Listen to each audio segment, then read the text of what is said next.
Folks, welcome back to the Jimmy O Show. Glad to be back with you today after yet another Wave victory, 6-1 on the season.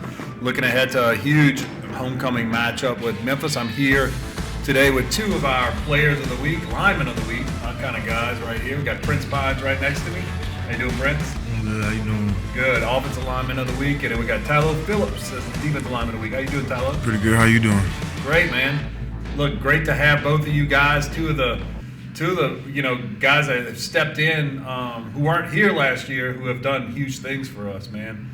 So thank you for that. And I guess I want to start there. I want to talk to you a little bit about sort of your transition, getting up to speed, and coming in. I guess Tyler, you came in June. Yeah, like I came in like May 29th. May 29th, it was like a late May, close to June. So I came in the summer, started working out, and I feel like I made a good transition in.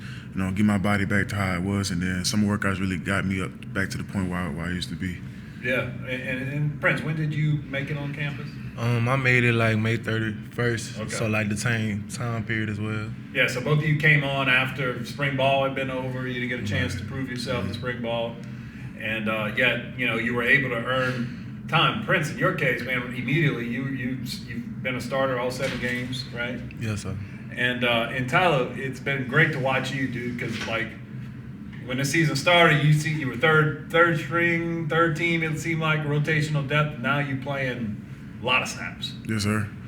And included some big, huge plays this past week, which led to your honor as the player of the week, defensive lineman of the week.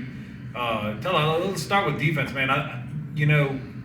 South Florida, I think you guys showed that you learned a valuable lesson after that Southern Miss game. South Florida comes in with a 1-5 record or whatever they had, but you guys respected that opponent and knew y'all were in for a fight, and they didn't have to get your attention. They had your attention from the jump, huh?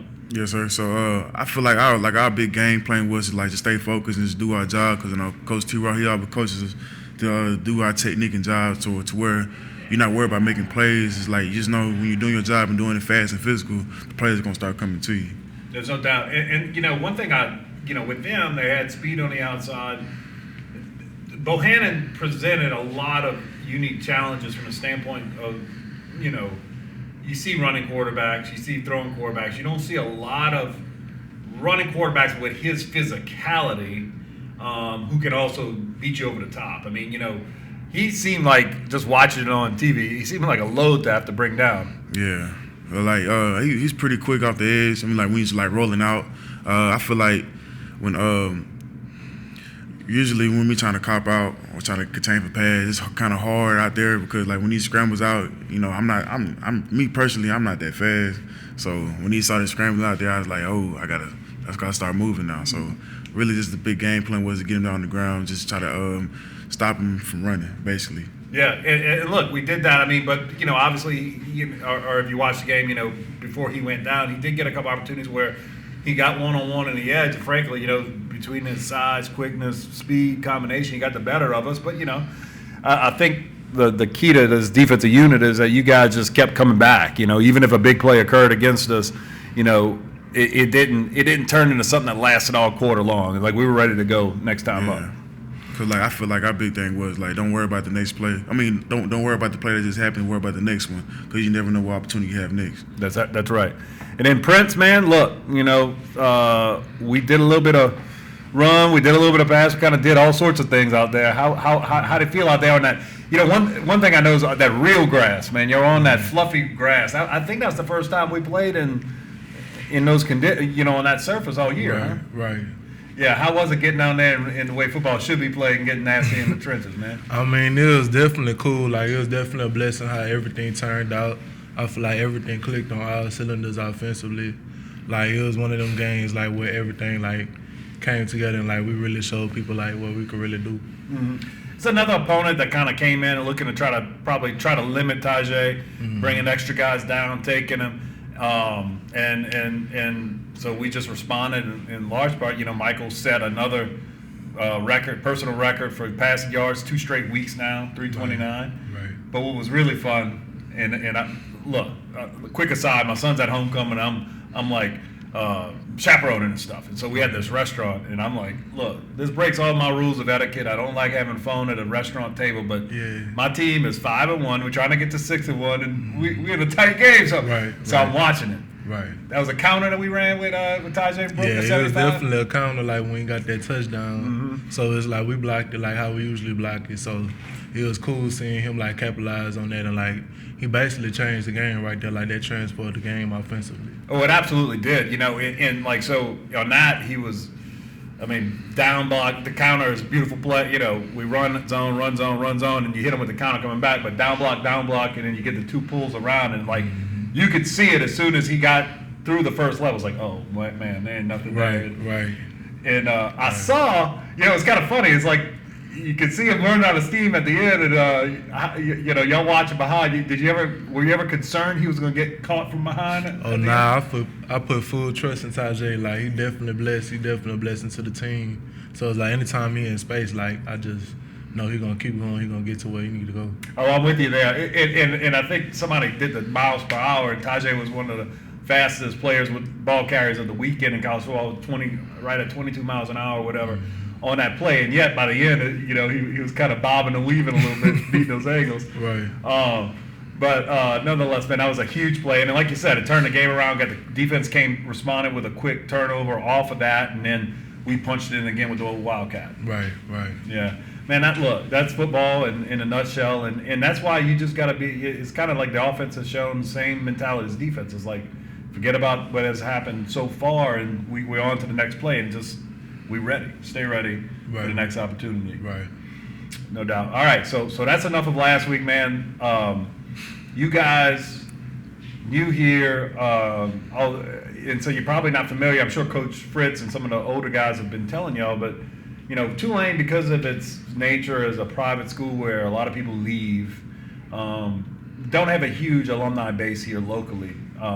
And so some of these home games, the fans have been all right, but hadn't been packed. But on homecoming, the stands get pretty packed. And then homecoming, when we're ranked for the first time in 24 years, I'm expecting a sellout. I'm hearing it's going to be a sellout. It's going to be a packed house. What do you guys do to sort of block that out, right? I mean, in other words, it's great to get hype and play for your home fans and all that, but you don't ever want it to make it lose focus on the task at hand, right? You don't want to be worrying about the hype in the stadium and then missing an assignment, right? So what do you do to sort of stay on task? It definitely come down to like the captains and like how they handle everything. So it's like that makes sure like we still on par, like with everything we focus, we locked in. Like personally, like I like praying, you know, like so us praying together as a team, like that really helped as well. Yeah. And how about you, Tylo? I feel like, you know, Coach Fritz has said something called like don't bite the cheese. Like so you like really that just mean like don't just buy into the hype. So like just keep doing your job like you've been doing it and just keep on trusting the process. That's how I really feel about it. Right. And look, so I see Nick over there. I was going to talk to him about this, but I like what you said there, Prince, and I want to take you to my daily reading today, okay? And I caught something out of this passage. One of the most famous stories in the Bible is David and Goliath, and that's what I was reading. But you know that his heart's with God, and that's the main focus of the story. He's God's appointed one, and he takes down a giant, and he becomes king and all that. But one thing I took out of that story today that I didn't normally take out of it was all the preparation he had done for that moment, right? It was all the work he did when nobody was watching. They talk about David, you know, he killed lions to keep them out the flock. He killed bears to protect his sheep. Nobody's watching. That's just him doing his job when nobody's watching. So that when the moment in the arena came, when in your case, the stadium is packed, he was going to shoot his shot and he wasn't going to miss. Right? And I mean, and so I think that's sort of the challenge here is when we talk about that being overhyped or whatever. We got to shoot our shot. We're not going to miss because we've put in all the hard work to get to this point, right? And so if you think about David and Goliath when you're praying on Saturday before the game, you remember Big Jimmy. All right, for sure. All right, for sure. All right, for sure. So, all right. Well, look, guys. I can't wait to watch y'all. It should be perfect weather, beautiful weather. We're going to have, like I said, a packed house. And look, this is what we play for. Every game, as you win, as you have success, every game gets just that much bigger. Right. And Memphis, we know they're bringing an explosive offense to the table, right? Yes, sir. and we know that they're going to bring a lot of athletes on defense. Right. But we're going to stay ready, right?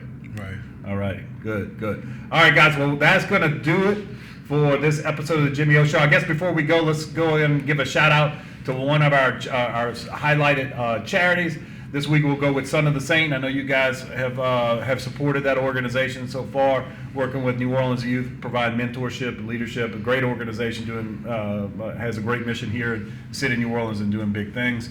I guess I've talked to both of y'all about y'all uniforms or your favorite uniform combo, or did we not get that opportunity yet? I don't think okay, Tylo, this is your chance, man.